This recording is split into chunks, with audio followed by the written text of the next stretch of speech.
and also Harry.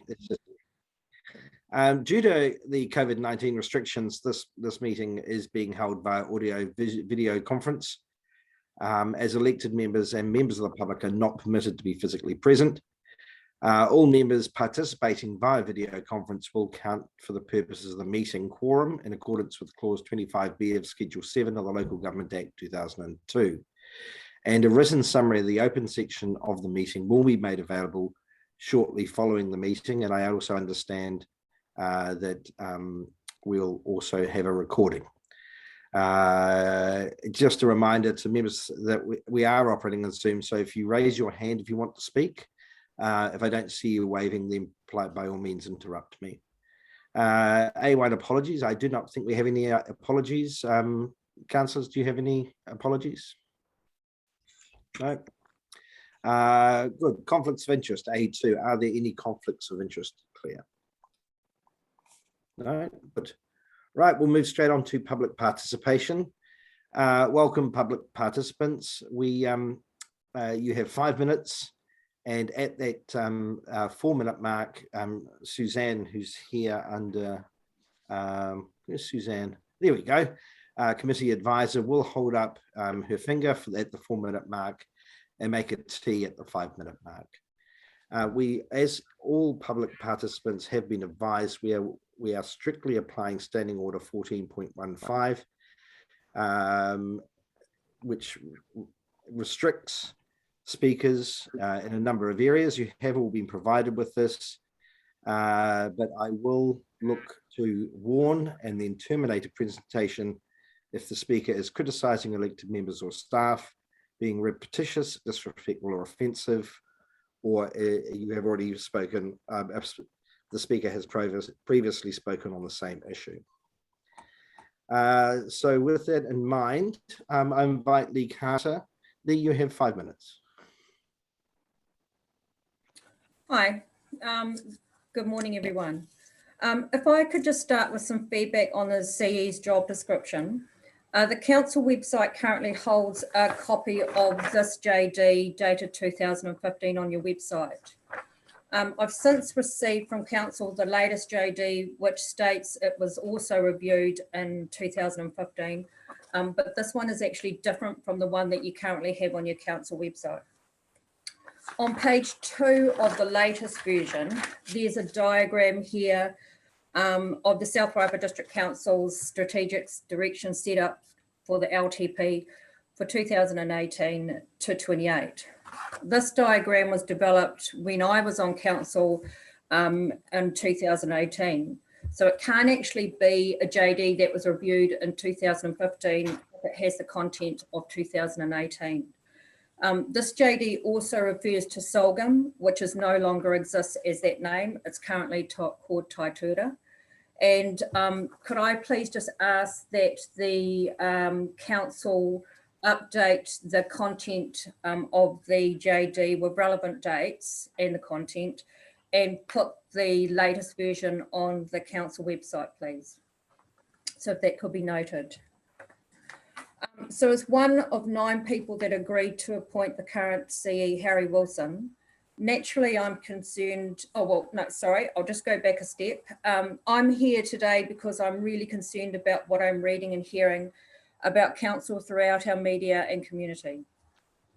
This pile of newspapers, and Alistair, you've seen me use this before, this pile of newspapers of media coverage and various issues and letters to the editor relating to the South Waipa District Council is concerning and disturbing.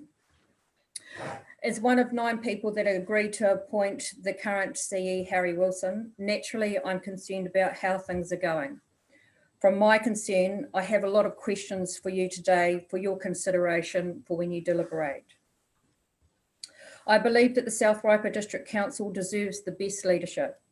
Staff reflect the leadership of any given organisation. In these challenging times, this council needs reassurance, stability, and level-headed leadership. As a ratepayer, I'm trusting this committee to ensure that the CE's KPIs are set with delivery and performance met. Looking back at this latest CE's JD, and focusing on the key results areas, in particular the organisational culture, leadership and team management and financial management, which can be found on page 4. As a committee responsible for the CE's performance, I'm asking you if you are confident, and these are points from the JD, that the CE is currently providing professional and positive leadership in the community, including maintaining or enhancing the image of the council both internally and externally. Are you confident that the CE is ensuring effective communication with the vision of the organisation fully understood and realised by management and staff? And is the CE ensuring that policies and planning practices are minimising the risk to your organisation? Outside of the CE's job description, do you have confidence that the council organisation, and I'm meaning the employed staff, are happy? How are the stakeholder relationships going across all councils with your CE? And most importantly, do you have confidence in our communities that they are happy with council? How are you successfully measuring these areas to make a true and accurate assessment of the council's performance? And lastly, do you believe that this council is user-friendly and accessible to the community? With all these questions in mind and the forming environment, I want to apologise to you, Your Worship, to the elected members, and especially to the council staff and also to Harry, because I have made a grave mistake in hiring Harry Wilson. Harry is not the right person for this council, nor for our— I'm sorry, Ms. Lee. This is your first warning with regards to criticising or being disrespectful to staff. I finished. Thank you. Really? Okay, we will now move on to, unless any councillors have any questions of clarification from that presentation. We'll now move on to Martin Freith. Martin, you have 5 minutes. Don't forget to turn your— you've got the microphone off. Good. Hello, good morning. Morena. Hope everybody's well. Thank you for listening to me for the next 5 minutes. I'm Martin Freith. I am a journalist, a corporate affairs consultant, and an accredited dispute resolver. Anybody wants my card, I'm very happy to give it to them. I'm familiar with your standing orders and the terms of reference of this committee. Councillors are here to review the performance of the district's chief executive. Our role as submitters is to draw to your attention, to help that process, draw to your attention things that we think you should be considering as part of that process. I'm going to draw your attention to 2 critical areas, council communications and council budgeting and budget management. Look, I'm only interested in the future. And I'm only going to draw on things from the past so that I illustrate the importance of the 2 areas that I'm wanting you guys to focus on. I have no interest, I wanted to clear this, I have no interest in finger pointing, no interest in petitions to the New Zealand Parliament about things that happen here in the South Wairarapa, and no interest in trying to overturn any of the decisions the council has made over the last short while or through this year. That said, I am suggesting to you that we do require some change in behaviours and mindsets, change that can only be led by the Chief Executive and demonstrated by him. Look, I'm only here this morning because I believe we have the person in that job who is capable of doing these things. I wouldn't be wasting my time talking to you unless I believe that's the case. So the first of those 2 areas, council communication, I want you to encourage you to think about how we're going to lift our whole game by way of a more planned, proactive and constructive approach to how the council explains its policies and decisions, how it engages with people in order to consult with them, how it responds to questions. Council does some things very well. I'll say that straight off. I think papers prepared for the meetings that we attend are often excellent. Been very impressed in the past with notification systems about boiled water notices and so on. Some of your managers are very responsive to questions on a day-to-day basis. Yes, and our chief executive has very got on his feet answering questions. He demonstrated that on the 9th of August in a public meeting here in Martinborough Town Hall. I do think, however, the council has a habit of non-delivery on its communications, not being able to explain clearly enough, or not at all, some of the reasons for its decisions and its policies. And we are a bit slow and impartial at times in answering questions. We all do see the results of this in a string of negative headlines in recent times, and we've all read them. I've got some of them here because I threw them beside my desk. I'm pained to read those, to be honest, and I do draw your attention to the fact that most of those aren't communications about your decisions and policies and the reasons for them, the good and the not so good. They're about how the council is conducting itself. So I think that illustrates the need for it to lift the game and give us a more planned, constructive approach. So how about this, that we explicitly, or you, because it's your job, not mine, to ask the chief executive as part of his performance to look at a more comprehensive comms framework for the council. And that would involve a process of routinely planning ahead on how and when you're going to explain policies and positions, and anticipating people's information needs, being a bit more proactive in your understanding and managing of the issues. Nothing wrong with managing issues. It's a good thing. Issues are not necessarily bad. They're the things that we want to talk about together, and the things that come out of the decisions and the views that you're taking as a council on our behalf. And of course, I do want to see more efficiency in answering questions. I know that the official information stuff has been a bit of a bane of the lives of people at the council, and I'm sorry for that, but I do tend to see it as part of your own making as a result of various things that I'm talking about. Look, communication's far more than putting stuff on Facebook, far more than being good under pressure or case managing, the odd querulous person out here in the public. There's a whole piece of work I hope Mr. Wilson and his team can move to that will get us beyond some of this stuff, and we'll all feel more informed. There's a mindset here. Two things about that. First of all, being really serious about having an informed local populace, because that's the bedrock of democracy. You know, it sounds cliche, but it is. And also, you'll get more confidence and trust from the public when they are feeling well informed, because you're showing the way in terms of what you're telling people and how they come to understand. The other thing about mindset is we just have to move, and I'm sorry to have to say this, I think there is a bit of a sense that most people, because they don't say much, are contented or don't really care, and that there'll always be a bit of a noisy minority that just have to be lived with somehow. And I just suggest to you guys, one of the things to think about that is that actually the noisy minority is often the tip of a disgruntled iceberg, basically. So a new way of thinking about how we communicate in a more planned way, a more constructive way, a bit more open and brave, I would say, and you'll get that response back from people. Look, the second thing I think we need to really focus on, and it is CEO performance, which is budgeting and management. This council has actually, frankly, I think, a bad record on budget setting and sticking within its budget. Anybody can see this if you look back at the financial statements. Thank you very much, Martin. That's probably closer to 6 minutes, but oh, was it really? I did want to say, can I just crave your indulgence for 20 seconds? Please. Last year we saw a blowout in actual expenditure by $3 million against actual from the previous year. That's your expenditure on your income and expenditure statement. From the statement you made on the 29th of July, I'm kind of anticipating a similar kind of overspend against budget for the year just gone. So I really do think we need you guys, when you do your review going forward.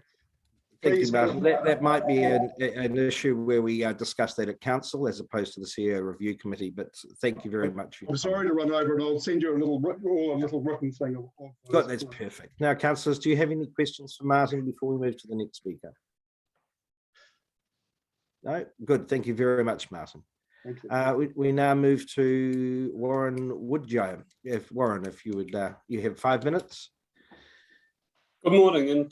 In undertaking this review with reference to the Local Government Act 2002, I wish to point out to the committee, in particular Section 14, principles relating to local authorities. Part 1, in performing its role, a local authority must act in accordance with the following principles. 1, conduct its business in an open, transparent and democratically accountable manner. Part 1, subsection C, when making a decision, a local authority should take account of 1, the diversity of the community and the community's interests within its district or region, and 2, the interests of future as well as current communities, and 3, the likely impact of any decision on each aspect of wellbeing referred to in section 10, the purpose of local government. Within section 10 in particular, part B, to promote the social, environmental and cultural wellbeing of communities in the present and for the future. Firstly, the decision to exclude the public on discussion by this committee later today. This fails transparency and democratic accountability. As ratepayers footing the bill, are we not entitled to hear what our elected representatives conclude about the CE's performance? The settling of the rates has been a debacle. Figures from reputable sources range the increase from 24% through to 33%. I would suggest this doesn't take into account the well-being of the community it represents. Headlines such as "Do the Maths, SWDC rates increase a whopper," "Rates revolts," "I just hope I can afford to die here," aren't some sort of publicity stunt. They reflect the views of the community.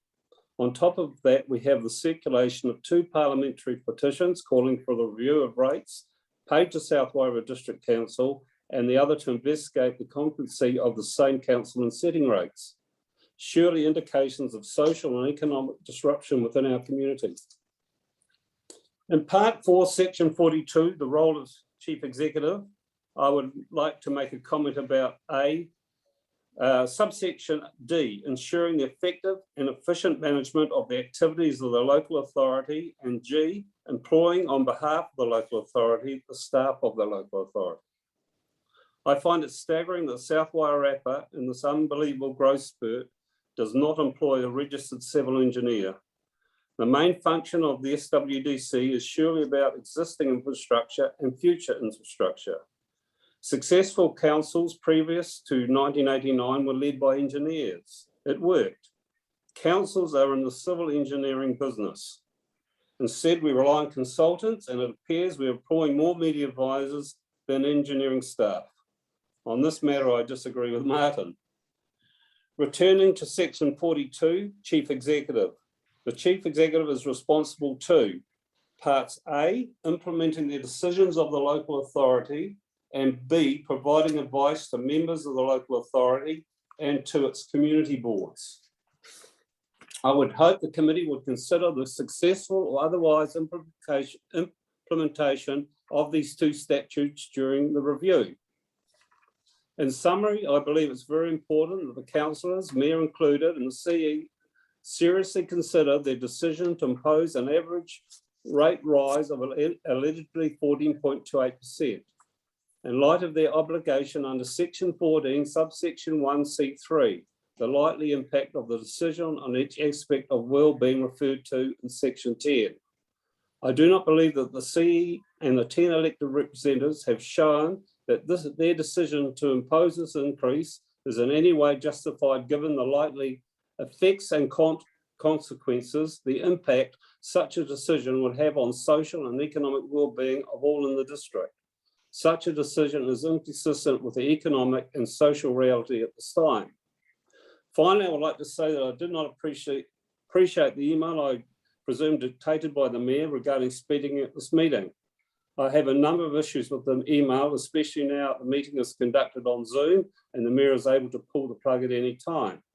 The email stated the Mayor will terminate immediately any presentation that directly criticise an elected staff member as per Standing Order 14.15. The order was included in full with the word criticising underlined in red, followed by "if you still wish to speak at the public forum, please let me know and I'll confirm a time for you." I find this email intimidating. Unfortunately for me, it does not affect my resolve to speak today. My concern is for others who are not the same way inclined. I was also invited to have a private discussion with the Mayor to share my concerns over rates or projects. Transparency and openness as per the Act is what is required, not the opportunity given to me to have a private discussion with the Mayor. Thank you. Perfectly on time at 5 minutes. Does anyone have any questions of Mr. Woodrow pertaining to the CEO Review Committee as opposed to other areas that are more appropriate for other committees? No, thank you very much, Mr. Woodrow. We'll now move on to Jane Austen.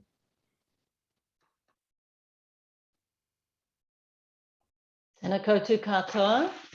Thank you for this opportunity to contribute to the South Wairarapa District Council CEO Performance Review. As someone who is a CEO, I thought it worth contributing some questions that should be asked when evaluating CEO performance and setting remuneration. Even though I'm clearly not conducting this performance review, that's your job, I would have found it useful to have had an up-to-date copy of the CEO's position description and key performance indicators, as mentioned by a previous speaker. These don't seem to be readily available to those who actually do pay the CEO's wages, that's the ratepayers. The best I could find was the 2015 description, which I sincerely hope has been updated since then. You might also be interested to know that ratepayers in Nelson recently took their counsel to the Ombudsman over the lack of transparency and availability of their CEO position description and KPIs. After all, what's the point of having a constructive discussion like this, asking for ratepayer input when you deny access to the core document? In Nelson, the Ombudsman ruled that the council had to make this publicly available to ratepayers. Surely we don't have to seek central government input to achieve the same result? What a pointless waste of your time and of ours. So on to CEO performance. Just doing a job as outlined in the position description is not a justifiable measure of performance and certainly not of remuneration adjustment. I would hope that the CEO has been set some clear, measurable, time-bound key performance indicators. These should be in areas where you, on behalf of your ratepayers, really want to see some focus and improvement. In any CEO review, these KPIs are going to broadly fall into the following areas: customer satisfaction, staff satisfaction and culture, financial performance, stakeholder engagement, and operational delivery of any significant projects. Without knowing exactly what KPIs you have in place for the reasons set out above, I want to strongly suggest some questions that you, our elected representatives, should be asking yourselves under each of the performance areas. These questions are asked of just about any CEO before a performance is rated and appropriate remuneration decided upon. Number one, customer satisfaction. To be clear, the customers are the ratepayers, so it's our satisfaction you are taking into account here. You should have regular benchmarking surveys of customer satisfaction broken down by the different areas of your service provision, and you should be looking for steady improvement in these areas. Have you got the results you can point to here? Are these trending upwards? If you did happen to conduct a survey before the innovating streets and rates increases reached a head, I would strongly advise that you carry out an ethical reality check on yourselves. Such results will not be relevant now, and you need to confront that reality. Two, staff satisfaction and culture. This is the internal measure of how satisfied, motivated, and engaged your staff are. Do they respect and value their leaders? Do they feel respected and valued in return? Do they have the tools and systems to perform their roles? Do they like the culture they are working in? Are they intending to stay? You should be conducting at least annual surveys on this and looking for steady improvement. Can you point to an improving trend in staff culture and satisfaction? This is absolutely critical in knowing that you have the right leader in place doing the right things in the right way. Three, financial performance. The CEO is responsible for both the setting and attainment of an accurate financial budget each year. More than almost any other area of performance, this demonstrates that a CEO has got their head around the business, knows the numbers, and is competent in making sure they are delivered. I would observe that in a year when you had to take out a $1.5 million loan to cover unforeseen, unbudgeted costs, that you clearly had a budget that was shockingly inadequate to the task. In many organisations, a budget error of that magnitude would not require any performance review discussion. Four, stakeholder engagement. CEOs lead the engagement of their stakeholders, mainly, but not exclusively, ratepayers. Two words you probably never want to hear again in the same sentence spring to mind here: innovating streets. As representatives of all ratepayers, you cannot continue to ignore and brush off the divisions that have been created in the community by poor consultation processes. The CEO himself had the grace to say at a recent public meeting, I would have done something differently. So quite a bit of room for improvement there. 5, operational projects. Whatever you've identified as your CEO's major projects in the KPIs also need addressing in performance evaluation. Were these projects delivered on time and to budget? Were the objectives achieved? And finally, to an overall ethical and moral responsibility that I believe you all have. In an environment where your decisions on rates have created economic hardship for many people in this community, how moral and ethical will it be for you to increase the CEO's salary, a salary which already requires one of the highest individual ratepayer contributions in New Zealand? Ngā mihi.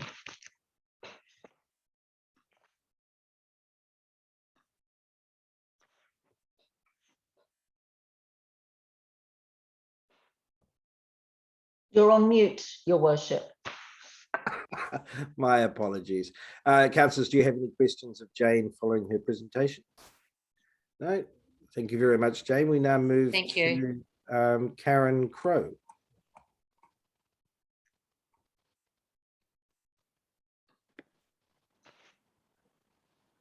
You seem to be showing, not showing me.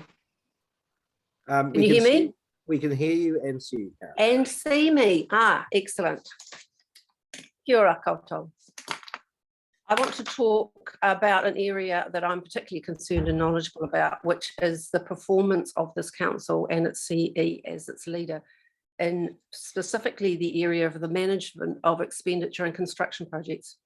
And especially in the light of the large increase in our rates, there will be a heightened scrutiny in this area, and that public money is spent prudently and management and accounting services are robust in this area. I've had extensive professional experience in management of construction projects, my 30 years plus in the building industry, so I do speak from an area of expertise. I estimate that I would have managed 100 or so projects, from multi-storey buildings, medical facilities, a factory, many domestic and hospitality projects. I'm concerned about the project management and financial control of 2 recent projects in Martin Borough specifically, and also an impending project, the skate park in Greytown. My attempts to obtain the accounting of costs and payments attributable to the approximately $6 million Wahanga Centre build were unsuccessful. After 2 OIA requests over a period of over 2 months and subsequent questions, the information provided to me was substandard, scanty, incomplete, and unreliable. The Public Records Act 2005 requires that local authorities, and I quote, create and maintain full and accurate records of their affairs in accordance with normal, prudent business practice, including records of any matter that is contracted out to an independent contractor. If the council does in fact hold such records in respect of this project, the Wahanga Centre, they were not provided to me as is mandated. I eventually received some information, some lists with items and sums attributed to them, written on anonymous pages, incomplete, no letterheads. The veracity of the information was neither comprehensive nor credible. Some sort of review has been done on this project, although it was adamantly stated by the CE in a meeting I attended that this review could not possibly be a full financial audit. I obviously think such an audit absolutely needs to be done. I hear that the report, such as it is, has been completed and delivered to the South Wairakei District Council. Even given its limitations, I'd be interested to read its conclusions. I ask that it be revealed as soon as possible. The accounts for the children's playground similarly are highly irregular. Because this project is relatively simple, the irregularities are stark and apparent. A quote document was accepted for the construction work and payments made against it, although it is patently not fit for purpose, does not include any measure of quantities or rates. It's simply a list of items with number 1 for quantity and then a sum against it. I quickly identified one item in particular, i.e. grass, quantity 1, which had a sum of $50,000 against it as being obviously excessive, pointed this out. Most of the grass was already there and simply in need of some reinstatement after the damage during construction.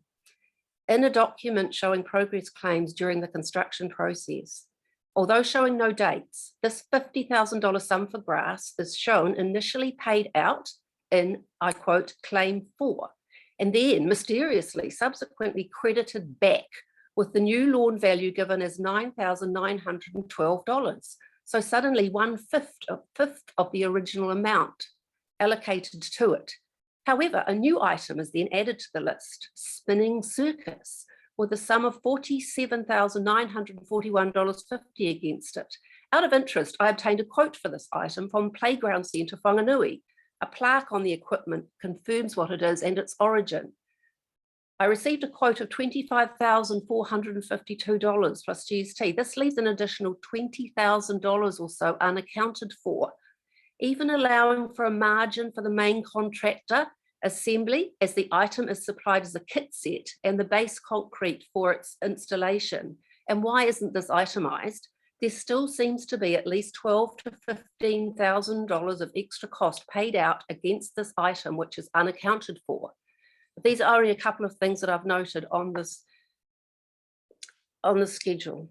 When I raised my concerns with the CE about this project by email on the 12th of July 2019, he replied that the trust were managing the project, not the council, and that he thought it was absolutely wonderful and he had full confidence that the trust, Waihinga Trust, would do an outstanding job. Doesn't appear so to me from what I've seen. The skate park project in Greytown is being managed directly by the council, the facilities management team, I believe. Can I simply advise the following course of action from here on this project? 1, stop flagging that there are unlimited funds available. $1 million in the long-term plan allocated, plus more if necessary, has been stated by the facilities manager. Very unwise. Let the contractor determine the best price. 2, consult all interested parties on the preliminary design, which I've seen. If consultation sessions are not well attended, find out why and arrange other ways of engaging. When the final design work... Your 5 minutes is up. We've probably gone closer to 6 minutes. Right. You can wrap this up in the next 10, 15 to 20 seconds? Well, I just think the council need, if they can, I can assist them if they want to. They obviously have great difficulty in managing construction projects. From what I've seen of previous projects, there are no proper processes in place. Okay. Could I ask that they put some in place in the future with this huge new rates intake? Do any councillors have any questions of Mrs. Crowe regarding the CEO review committee, as opposed to any ancillary areas that may be more appropriate to another committee? Councillor Maynard. Thank you, Karen, and in fact, thank you very much to everyone that's spoken. It's fantastic. I've almost got numb hands from writing so much, bit of cramp. Oh. But can I? Is it possible to just get a copy of each of your what you've put together? Is that okay? Could we? Absolutely. That would be absolutely fantastic. When we have things that are coming so quickly that are all on point, it's really good to be able to just go back and have a look at them. So that'd be amazing. Thank you. Yeah, sorry, you missed the best bit of mine. I should know better, but I'll put it in writing. Sorry, if you could just put that in writing rather than discuss it. Thank you. That'd be amazing. Thanks, Madam. Thank you. Right. Any other questions, councillors of Ms. Crowe? Very much, Karen. Right. So actions from public participation. Do we have any actions we would like to discuss only relating to the CEO annual review report that will be considered in the public excluded or within the confines of this committee? Any public? Yes, Councillor Maynard. Mayor Alex, probably the one thing that concerns me the most is the fact that the job description's incorrect. That's available to everybody. Do we know when that can be corrected and made available for the public? I think we will be immediately emailing to ensure that it's put up, and I'm not sure why it has not been put up, but certainly that should be continually updated as job descriptions change. So that is a matter of concern that will be addressed immediately, Councillor Maynard. And also just because I believe Jane brought it up as well, that would include like the KPIs and everything like that. So it's very transparent for the ratepayers. Indeed. Okay, any other discussions, councillors? Right, then minutes for consideration, item A5. We're now considering the minutes from the 31st of March 2021. Are there any corrections needed for councillors? Councillor Maynard. So I'm just flicking between there and Stella. One of the dates is wrong. So under B1, it says meeting held 30th of September 2021, which of course hasn't been yet. So 2020. Yeah, thank you very much for that. Well spotted, Pam. I'm surprised you didn't pick that up. Councillors, any other questions? Any comments to make regarding them? Right, do we have a mover that the minutes of the CEO Review Committee meeting held on the 31st of March 2021 are a true and accurate record? If you could raise your hand. Thank you, Councillor. Sorry, there is another one as well. So, sorry. Okay. There is another one as well. Under B2, number 3, it just says 2021 to 2021 year. So, right. so I guess it's a little bit of a worry. Possibly the dates need to be looked at here. Moving that with those 2 date adjustments being made. Do we have a seconder for that? Councillor Ems, or was that you, Councillor Maynard, with your hand up? I'm not sure. All right, all those in favour, please raise your hand.